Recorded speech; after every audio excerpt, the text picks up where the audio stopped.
지난주 수요일 날이요. 수요 예배 때 이 말을 하니까 아주 모두 배꼽 잡고 웃으시더라고요. 그래서 나 그렇게 뭐 웃긴가 했는데 뭐 다른 게 아닙니다.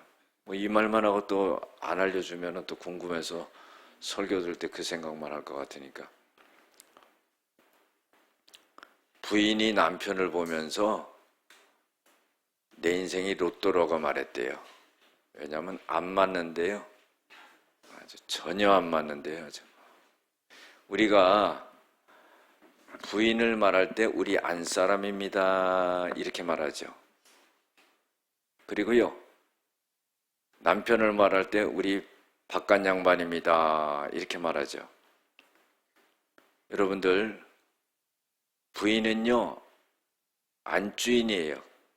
그래서 안에서 돕니다. 남편은요 바깥 사람에서 밖으로 돌아요.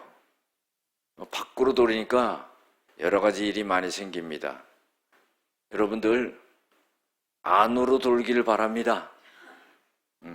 그리고 부인도요 남편을 안에서 돌게 만들어야 돼. 자꾸 밖으로 돌아다니게 만들면 안 됩니다. 안에서 돌 수 있도록 그렇게 해야지 복된 가정이 되는 거예요. 할렐루야. 오늘 제목처럼요, 사람의 생각이 있고 하나님의 생각이 있어요. 이사야 55장 6절부터 9절까지 보면은 하나님이 가까이 계실 때 찾으라 그랬어요. 하나님을 만날 만한 때 찾고 가까이 계실 때 그를 부르라 그랬습니다. 악인은 그 길을 버리고 불의한 자는 그 생각을 버리고 하나님께로 돌아와라 그런 거예요. 그러면 하나님이 긍휼히 여겨주시리라. 여호와께로 돌아와라. 그러면은 하나님이 널리 용서해 주시리라 그랬어요. 하나님의 생각은 너희들의 생각보다 너희들의 생각과 다르다 그랬어요. 하나님의 길은 너희의 길과 다르다 그랬어요. 하늘이 땅에서 높음같이 하나님의 생각은, 하나님의 길은 너희 길보다 높고 하나님의 생각은 너희 길보다 높다 그랬어요. 우리가요 자식된 도리로서는 부모의 마음을 잘 아는 게 중요하지요. 부모님의 생각과 자녀들의 생각이 많이 갭이 있는 걸 볼 수가 있습니다. 부모님이 자식을 깊게 생각하는 마음을 자녀들이 그거를 잘 이해한다면 얼마나 좋겠어요. 영적으로요, 하나님이 우리들을 너무너무 깊게 생각하는 것을 갖다가 그걸 느낄 수 있고 알 수 있어야 된다는 거예요. 죄를 졌더라도 돌아오라 이거예요. 하나님의 생각은 넓고 깊다는 거죠. 자비하심과 긍휼하심과 용서하심과 사유하심이 넓고 깊다는 겁니다. 그래서 우리는 하나님 앞으로 늘 돌아올 수 있는 그런 사람이 되어야 된다는 거예요. 성경에 보면은요, 어떤 사건 속에서 하나님의 생각과 사람의 생각이 다르다 하는 것을 볼 수가 있어요. 요한복음 8장 1절에서 11절에 보면은요, 간음하다가 현장에서 잡힌 여인이 있었습니다. 바리새인과 유대인들이요, 머리크쟁이를 잡고는 끌고 왔습니다. 그리고는 예수님에게 와가지고는 이런 말을 하죠. 모세의 율법에는 간음하다 잡힌 사람을 돌로 치라고 그랬는데 당신은 어떻게 하겠습니까? 이렇게 질문하는 거예요. 이것은요, 예수님을 시험하고 예수님을 올무에 걸으려고 하는 그런 뜻이 있는 겁니다. 이 여인은 항상 그렇게 사는 사람이기 때문에 언제 어느 때든지 그 현장을 붙잡아 가지고 자기네들이 끌고 가서 돌로 칠 수 있을 거예요. 그런데요, 그렇게 하지 않고 그 여인을, 예수님을 올무에 걸을 수 있는 미끼로 삼기 위해서 이 여인의 행동 거지를 잘 보았다가 가늠하는 그 현장을 덮쳐서 이 여인을 끌고 온 거예요. 이 바리새인과 유대인들의 대제사장들의 그런 목적은 뭐냐면 예수님을 올무에 걸으려고 그러는 거죠. 여러분들, 예수님이 누굽니까? 하나님의 아들이지요. 그리고 삼위일체 하나님이에요. 그래서 이 예수님은 아무리 뛰어난 인간의 모략보다도 더 지혜로우신 거지요. 고린도전서 1장 25절에 보면은 하나님의 미련한 것이 사람의 지혜로운 것보다 낫고 하나님의 약한 것이 사람의 강한 것보다 낫다 그랬어요. 예수님이요, 이 사람들에게 대해서 대응을 합니다. 어떻게 대응을 하냐면은 땅에다가 엎드려서 뭘 씁니다. 글씨를 쓰는 거예요. 뭘 썼는지는 모릅니다. 그러나 우리가 추론해 본다면은 그 여인을 붙잡아 갖고 왔던 사람들의 죄목을 썼을 거예요. 그러니까 그 사람들이 가슴이 뜨끔했겠지요. 그리고는 예수님이요, 이렇게 말씀하셨어요. 죄 없는 자가 돌로 먼저 쳐라 그랬어요. 여러분들, 돌을 다 손에 쥐고 와서 가늠한 그 여인에게 돌을 던지려고 하는 거예요. 그런데요, 누군가가 먼저 돌을 딱 던져야지 그 다음에 다른 사람들이 덩달아 던지는 거거든요. 이거 먼저 던진다는 거 쉽지 않아요. 그러면 먼저 던지는 사람이 어떤 사람이겠습니까? 그 사람들 중에서 어느 정도 인정되는 사람이 돌을 먼저 던지지 않겠습니까? 그래서 예수님이 죄 없는 자가 돌로 먼저 쳐라 이렇게 말한 거예요. 근데 돌로 치는 사람이 없습니다. 왜 돌로 치는 사람이 없었겠어요? 땅에다가 쓴 죄를 갖다가 보면서 저거 내가 진 죄인데 이렇게 생각을 했을 겁니다. 정말로 추론하는 거지만 죄목을 썼다 했을 때 구체적으로 어떤 죄목을 썼을까 이런 생각을 해보면은 아마도 거기 있던 사람들도 간음한 죄를 쓰지 않았을까 그런 생각이 듭니다. 그리고서는 다시 예수님이 땅에다 뭐를 썼어요. 여러분들, 땅에다 또 썼을 때는 더 구체적이지 않았을까요? 여기에서 아무개 누구는 이 여자랑 간음하지 않았냐 뭐 이렇게도 썼을 수 있을 거예요. 맨 처음에 돌을 던져야 될 그 사람의 죄목을 지적했을 수도 있었을 거예요. 그러니까요, 사람들이 다 돌을 내팽개치고는 돌아갔다 그랬어요. 그리고는요, 예수님과 이 여인만은 남았지요. 예수님이 이 여인에게 말합니다. 여자여, 너를 돌로 치려고 했던 사람들, 너를 정죄하려고 했던 사람들 다 어디 갔느냐? 다 가고 없습니다. 예수님께서 이제는 다시는 가서 죄를 짓지 말라 이런 말씀을 예수님이 하셨습니다. 예수님이 죄인을 대하는 모습이 굉장한 인격적이지요. 이 여인에게 대해서 여자여 이런 말을 해요. 여러분들, 요한복음 2장에 보면 가나 혼인잔치에 포도주가 떨어졌을 때 예수님의 어머니 마리아가요, 이 집에 포도주가 떨어졌다 하니까 여자여, 이것이 나와 무슨 상관이 있습니까? 아니, 자기 어머니 보고 여자여 이런 거 버리장머리가 없는 게 아닌가? 그게 아니라 요 말은 히브리 말로는 극존칭입니다. 아주 존칭적인 말이에요. 높은 사람을, 여인을 갖다가 칭할 때 여자요 이런 말을 하는데 우리나라 말로 해석할 때 그렇게 들려지는 거죠. 가늠하다 잡혀온 여인에게 대해서 여자요, 아주 극존칭을 해준 거예요. 여러분들, 우리도 예수님을 좀 닮아가야 되지 않을까요? 형제의 눈 속에 있는 티는 보면서 자기 눈 속에 있는 들보는 보지 못한다고 그러죠. 형제가 잘못하면 율법의 잣대로 되지요. 자기가 잘못하면 은혜의 잣대로 재는 겁니다. 여러분들, 이런 모습이 돼서는 안 되지요.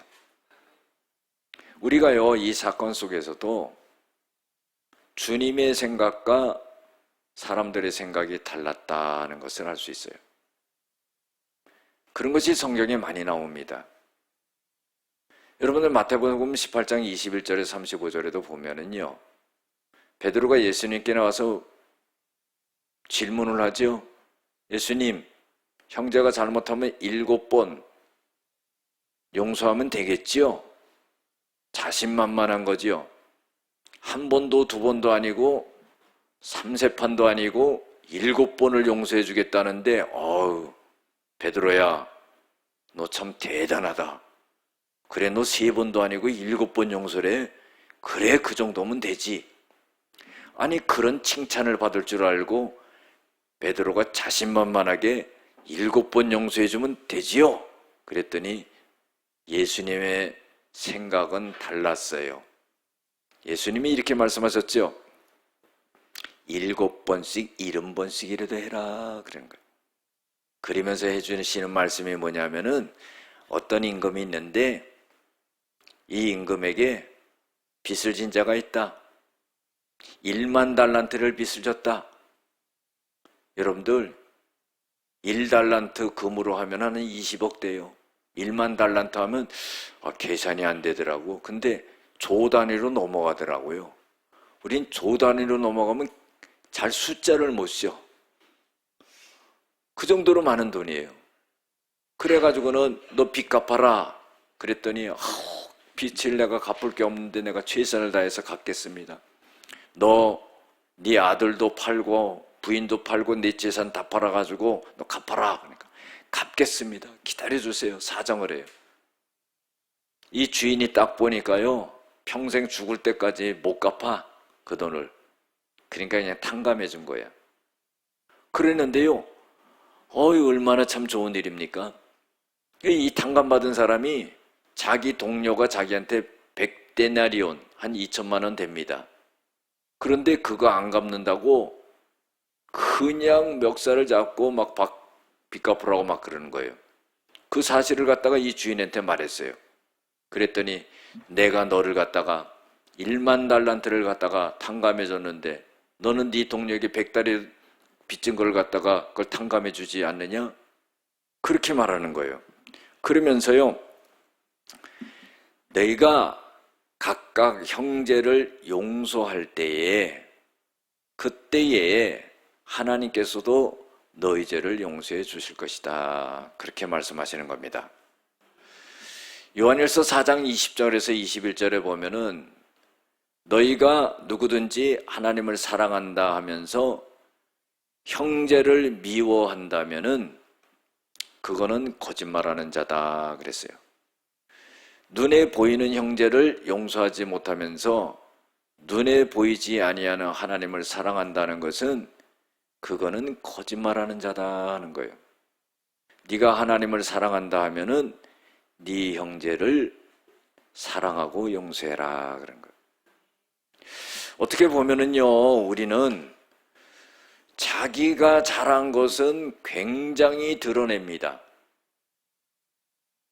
다른 사람이 잘못한 것은요, 자기가 잘한 건 자랑하고 다른 사람이 잘못한 지분은요, 끄집어내요. 예수를 오래 믿어도요, 변하지가 않습니다. 여러분들, 하나님의 말씀을 아무리 듣고 교회에 나오고 그래도요, 변하지가 않아요. 이게 얼마나 큰 문제인지 몰라요. 여러분들, 하나님의 말씀이 나를 다스리지 못하고 성령의 음성을 듣고 쫓아가지 못하는데 그것이 과연 하나님의 자녀라고 말할 수 있고 성령이 이끌리는 사람이라고 말할 수 있겠습니까? 성경을 통해서요, 하나님의 생각과 우리의 생각이 이상하게 다를 때가 많다는 거예요. 그러면 어떤 것이 옳으냐 이 말이죠. 여러분들, 항상 하나님의 생각이 옳다는 거예요. 하나님, 왜 그렇습니까? 이렇게 하는 게 옳지 않겠습니까? 그런데 그게 아니에요. 마태복음 6장 10절에는 뭐라고 그랬습니까? 뜻이 하늘에서 이루어진 것처럼 땅에서도 이루어지이다. 너는 정죄하고 심판할 수 있는 권리가 너에게 없어. 왜? 너도 똑같은 죄인이기 때문에. 하나님만이 그것을 갖고 있는 거예요. 그런데 하나님은 용서하겠다는데 용서하지 못한다 이거죠. 이게 인간입니다. 오늘 성경 본문의 배경에 말씀이 있어요. 베드로와 요한과 사도들이요, 복음을 전하러 다닙니다. 그런데요, 대제사장, 바리새인, 서기관, 유대인들이요, 이거를 못 보는 거예요. 왜 못 보느냐? 이 사도들이 전하는 것은 뭐냐면은 예수님이 죽으셨는데 3일 만에 부활하셨다 이거예요. 왜 그 말을 하는 이 사도들을 갖다가 잡아가지고 매를 가하고 감옥에 갖다 가두냐 이 말이에요. 왜 그러냐 이 말이에요. 이 사람들이 예수님을 십자가에 못 박은 장본인이기 때문이에요. 그런데 사도들은 당신들이 예수님을 십자가에 못 박혀 죽였지만은 그걸로 끝난 게 아니다. 예수님이 부활하셨다. 그러니까 어떻게 해요? 너희들의 죄값을, 예수님의 피값을 이제 너희들이 받게 될 것이다. 그러니까요, 사도들이 복음을 전하는 그 예수님의 부활했다는 그 말을 갖다가 들을 때 양심의 가책이 되고요, 이 사도들을 갖다가 막 죽이려고 그러는 거예요. 베드로와 요한을 붙잡아가지고, 사도들을 붙잡아가지고 감옥에 집어넣지요. 그런데요, 윽박지릅니다. 이제 예수의 이름으로 말하지도 말라. 그러니까 사도행전 4장 19절에도 보면은 하나님 앞에서 너희들 말 듣는 것이 옳으냐, 하나님의 말씀을 듣는 것이 옳으냐. 우리는 듣고 본 것을 말하지 아니할 수 없다 그러는 거예요. 할렐루야. 오늘 사도행전 5장 28절에도 똑같습니다. 우리가 너희들에게 순종하지 않고 우리들은 하나님에게 순종한다는 거예요. 여러분들, 우리는요, 사나 죽으나 하나님의 것이에요. 그렇기 때문에 사도들이 담대한 겁니다. 역사가 일어나지요. 기적이 일어나지요. 주의 이름을 갖고 복음을 전파할 때마다 병자가 떠나가고 귀신이 떠나가고 많은 유대인들이 그걸 보면서 예수를 믿는 역사가 일어나니까 그 당시의 대제사장 사두개인들이 자기들이 높은 위치에 있었는데 백성들이 자기들을 따르지 않는 거예요. 사도들의 말을 따르고 자기네들이 죽인 그 예수를 믿는 그런 역사가 일어나니까 사도들을 갖다가 가만둘 수가 없는 겁니다.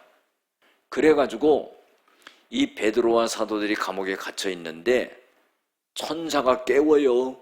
이렇게 세웁니다. 그래가지고는 뭐라고 말하냐면은 너는 성전에 가서 말씀을 가르치라 그런 거예요. 감옥문이 다 잠겨 있고요, 간수들이 다 지켜도요, 천사가 살짝 끄집어내가지고 성전에 가서 말씀을 전하는 거예요.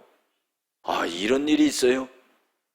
그런데 대제사장과 바리새인들, 서기관들, 사두개인들이 사람을 시켜가지고 감옥에 있는 사도들 끌어내라. 가보니까 없는 거예요.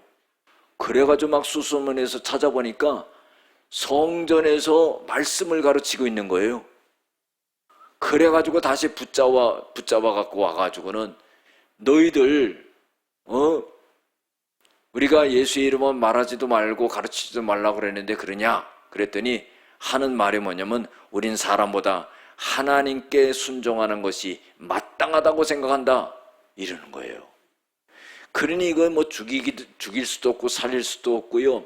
죽이면은요 유대인들이요 막 일어날 것 같은 거예요. 이 따르는 사람들, 반대하는 사람들이 아니라 유대인 중에 예수를 믿고 따르는 사도들을 따르는 사람들이 자기네들을 가만두지 않을 것 같으니까 이 사도들을 갖다가 어떻게 해보지를 못하는 거예요. 자, 이런 것이 배경적인 상황입니다. 그래가지고 이 사도들을 가만 내비두지도 못하고 죽이지도 못하고 이걸 어떻게 해야 될까 막 이런 상황 속에서 가말리엘이라고 하는 사람이 딱 나타납니다. 여러분들 이 가말리엘은요 율법 교사지요. 우리가 잘 알지만은 이방인의 선교의 선봉자로 섰던 사도 바울의 선생님이 바로 이 가말리엘이에요. 굉장한 분이거든요. 유대인들에게 굉장한 존경을 받는 사람이에요. 그러면서 이 가말리엘이 거기에서 일어나 가지고 얘기를 하는데 무슨 얘기를 하냐면 두 사람 얘기를 해요. 한 사람은 뭐냐면 드다라고 하는 사람이 있었다. 근데 이 드다라고 하는 사람이 400명을 이끌고 다니면서 막 그냥 자기 과세를 하고 그랬는데 나중에 죽임을 당하니까 그 따르던 사람들이 다 흩어져 버렸다. 그리고 유다라는 사람은 얘기를 해요. 이건 가룟 유다가 아닙니다. 이 유다라는 사람이 백성을 꿰어 따르게 하다가 이 유다가 망해버리니까 그 따르던 사람들도 다 흩어져 버렸다. 그러면서 이 사도들도 마찬가지다. 내가 너희들에게 말하는데 이 사도들이 지금 하고 있는 일에 대해서 너희들이 상관하지 말라. 버려둬라 그냥. 이 사람들의 사상과 이 사람들이 행하는 그 소행이 사람으로부터 나서면 반드시 무너질 것이다.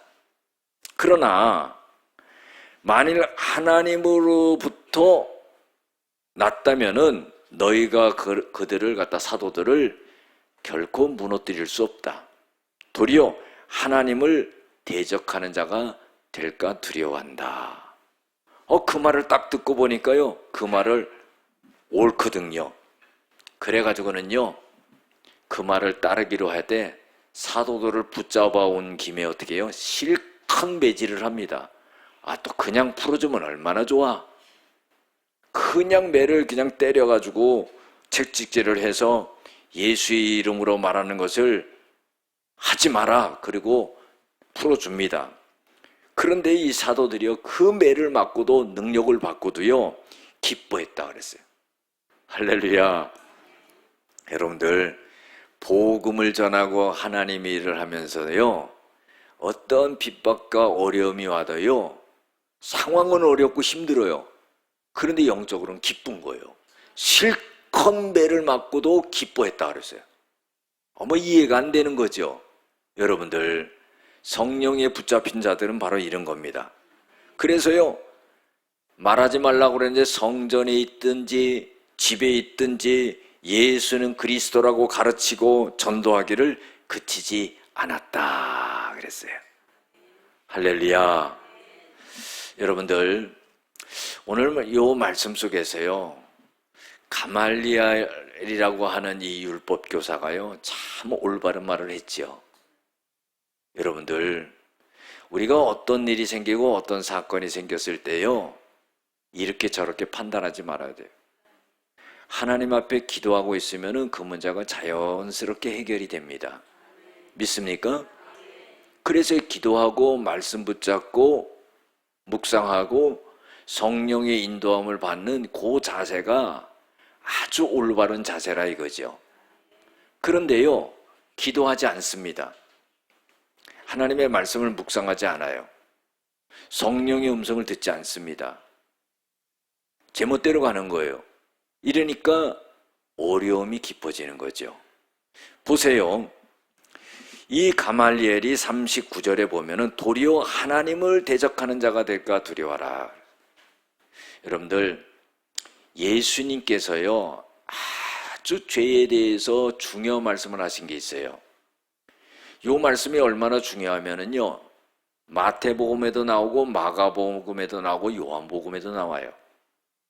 자, 이 말씀은 뭐냐면은 마태복음 12장 22절에서 32절에 보면은 예수님이 31절 32절에 보면은 이런 말씀하시요. 이 세상에서 모든 죄와 사람이 짓는 모든 죄는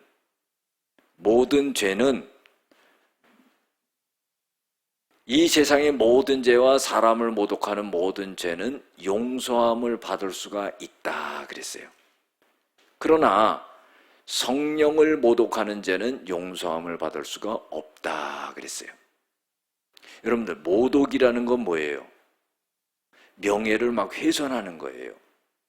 그러니까 성령께서 하시는 일을 갖다가 그걸 갖다가 방해하는 게 아니라 그걸 갖다가 모욕을 한다는 거죠. 다시 말해서 그 명예를 훼손시킨다는 거예요. 그래서 사람이 짓는 죄와 사람에게 모독하는 것은 이건 용서함 받을 수 있다 이거예요. 그러나 성령을 모독하는 죄는 용서함 받을 수가 없다. 또 한 가지 더 붙여서 말씀하세요. 예수님이 당신의 말을 갖다가 거역하는 자는 용서함 받을 수가 있다 하는 거예요. 그러나 성령을 거역하는 자는 이 세상과 오는 세상에서 용서함을 받지 못한다. 그런 말씀하세요. 이것이요, 마가복음 3장 28절 29절에 보면은 성령을 모독하고 거역하는 죄는 영원히 사함을 받지 못한다 그랬어요. 여러분들, 우리가요 예수님이 하신 이 말씀을 꼭 기억해야 됩니다. 그래서 성령을 모욕하고 성령을 모독하고 거역하는 죄는 과연 뭘까? 여러분들, 이 세상에서 우리가 일반적으로 짓는 그런 죄와는 다른 거라는 거예요. 그러면은 이 세상과 오는 세상에서 용서받지 못하고 영원히 용서받지 못할 그런 죄는 무엇인가? 성령의 역사를요 사단의 역사로 간주하는 거예요. 그게 마태복음 12장 22절부터 쭉 나옵니다. 예수님이 귀신을 쫓아내지요. 그랬을 때요, 이 바리새인들이 뭐라고 그러냐면 귀신의 왕인 바알세불의 힘을 얻어가지고 귀신을 내어 쫓는다, 그런 말을 해요. 자, 요 말은 무슨 말이에요? 성령의 능력으로 귀신을 내어 쫓고 있는데 요게 마귀의 역사로 귀신을 내어 쫓고 있다, 이렇게 말한다는 거예요. 이것은 성령을 모독하는 것이고 성령을 거역하는 것이 된다는 거예요. 여러분들, 성령께서 성경에 보면은요 여러 가지 역사를 일으키죠. 성령의 은사도 많이 나타나지 않습니까? 그런데 이 성령에 나타나는 은사를 갖다가 그걸 갖다가 모독하면 안 된다 이 말이죠. 성령께서 하시는 그 일을 갖다가 더럽히면 안 된다는 거예요. 다시 말해서 성령이 역사하시는 그 일을 갖다가 인정하고 환영하고 받아들이고 동조하고 해야지 그걸 갖다가 반대하거나 더럽혀서는 안 된다 하는 거예요. 성령께서 지금 역사하고 계시는데 그거를 거역하면 안 된다 이 말이에요. 요거는 용서를 못 받는다 이 말이죠. 또 사이비와 이단들, 요것도 용서를 못 받는 거예요. 여러분들, 말씀을 가감하지 말라고 그랬죠. 요한계시록에 보면은 말씀을 가하는 자는요, 더하는 자는 성경에 나와 있는 그 죄가 더해질 것이라 그랬어요. 빼는 자는요 생명책에서 이름을 빼버린다고 그랬어요. 그렇기 때문에 이단들, 사이비들 이런 것들은요 영원히 용서함을 받지 못한다는 거예요. 성령께서는요 사도행전에 보면은 사도행전을 성령행전이다 이렇게도 말을 해요.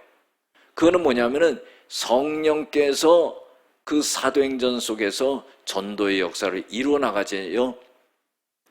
사도행전 1장 8절에 뭐라고 그랬습니까? 오직 성령이 너희에게 임하시면 너희가 권능을 받고 예루살렘과 온 유대와 사마리아 땅 끝까지 이르는 내 증인이 되리라 그랬어요. 그 성령의 역사서서 전도의 역사가 선교의 역사가 일어나는데 그거를 거부하는 자, 그거를 모독하는 자, 요거는 용서 못 받는다는 거예요. 또 어떤 죄가 용서를 받지 못하느냐? 성령께서 나에게 시키는 일을 거역하는 자.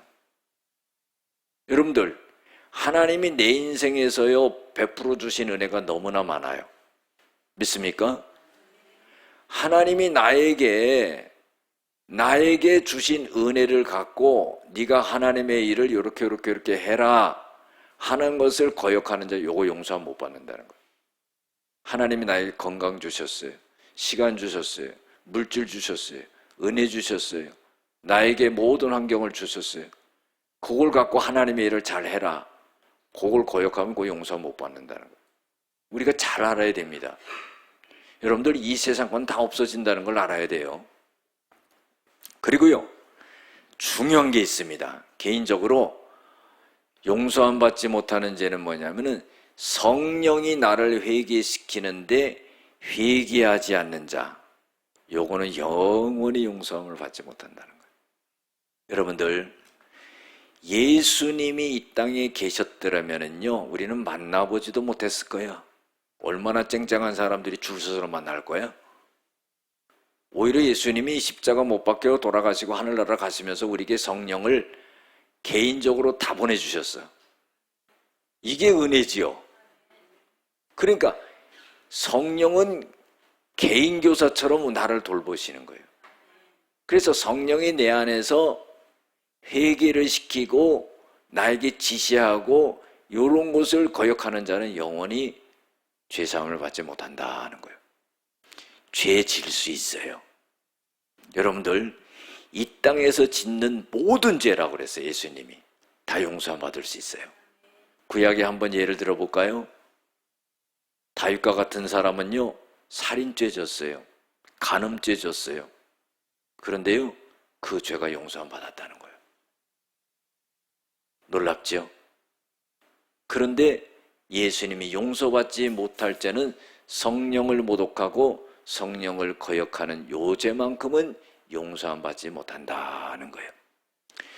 우리가 죄에 대한 것은 참 중요합니다. 그 죄에 대해서요 주님의 생각이 어떤 것인가를 성경을 통해서 분명히 알아야 돼요. 그런데 그 죄에 대해서 내 나름대로 생각하고 판단하고 간다는 거예요. 이거 잘못된 거죠. 정말로 죄에서 벗어날 사람이 어디 있습니까? 마태복음 5장 22절에 보면은요 형제에 대해서 라가라 하는 자, 욕하는 자는요 라가라 하는 자, 또 형제에게 대해 미련한 놈이라 이렇게 말하는 자는 공회에 잡히게 되고 지옥불에 떨어지게 된다는 거예요.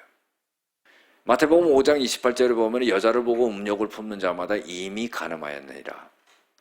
죄라는 것은요 우리 생각과 마음속에 있다가 겉으로 드러나면 그게 다 밝혀지는 거예요. 그러나요 겉으로 드러나지 않는 죄들이 얼마나 많은지 모릅니다. 다 죄 가운데 있는 거죠. 그런데 회개와 함께 모든 죄를 용서함 받을 수가 있다는 겁니다. 그러나 용서받지 못하는 죄는 성령을 모독하고 거역하는 죄라는 것을 우리가 알아야 됩니다. 그래서요 죄에 대해서 모든 일에 대해서 우리의 생각과 하나님의 생각이 다르다는 것을 알고 내 생각을 내려놓고 하나님의 생각을 쫓아갈 수 있는 저와 여러분 될 줄로 믿습니다.